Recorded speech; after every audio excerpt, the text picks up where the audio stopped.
Edison wants to resume burying nuclear waste at San Onofre, but KPBS North County reporter Allison St. John says opposition is mounting, and it's not just from activists. The San Onofre nuclear power plant, 50 miles north of downtown San Diego, is being decommissioned. The distinctive domes will eventually disappear, but the site is being turned into a nuclear waste storage site, or dump, because Congress has not found a long-term solution to the problem of what to do with high-level nuclear waste.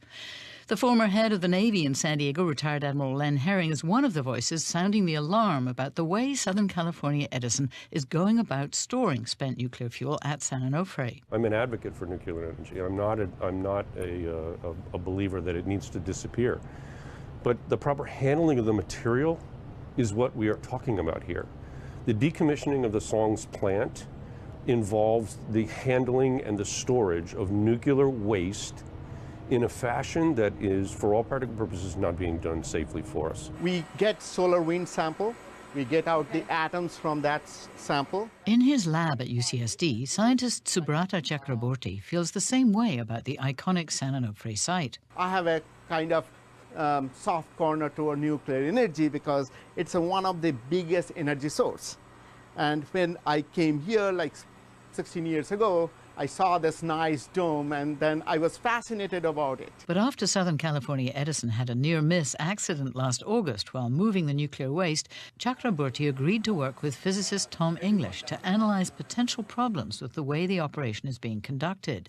He demonstrates with a model the challenge of loading a 17-foot-tall canister loaded with 54 tons of spent fuel into the round hole of a concrete storage bunker. The clearance between this canister and this hole is like a quarter of an inch. Last August, a canister got stuck on an inner guide ring. So what happened is the thing was in here like this, but it got stuck like this.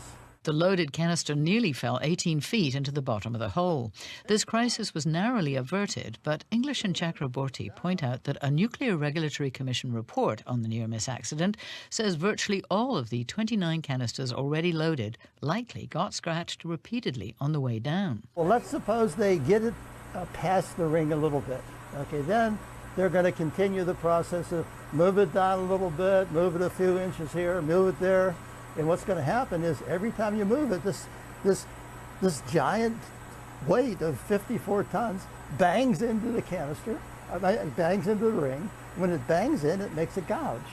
So what we've done is we've made some calculations about how deep those gouges are. We are in the 21st century, and the technique they are using, when the Egyptian 3,000 years ago, they use the same technique. English and Chakraborty say scratches on the canisters open up new surfaces that are vulnerable to chemical reactions, and that could result in corrosion cracking over the long term. It would lead to crack and cracking of the cylinder because these cylinders are not that thick. This is only 5/8 inch thick.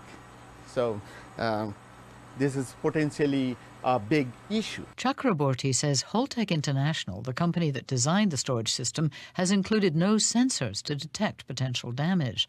Edison has resisted suggestions to pull the canisters out to check them, though NRC regulations require the canisters be retrievable. At a community engagement panel meeting in November, Tom Palmisano of Southern California Edison responded to a question about the problem of leaving scratched canisters in storage.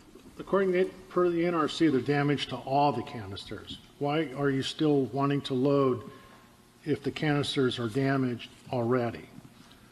When and how will you fix damaged canisters? Again, I think if the damage is referring to the incidental contact that causes shallow scratching, we don't see that as an immediate issue. The scratches are shallow, well below an acceptance criteria for an acceptable scratch. The oxide layer reforms in these storage vaults.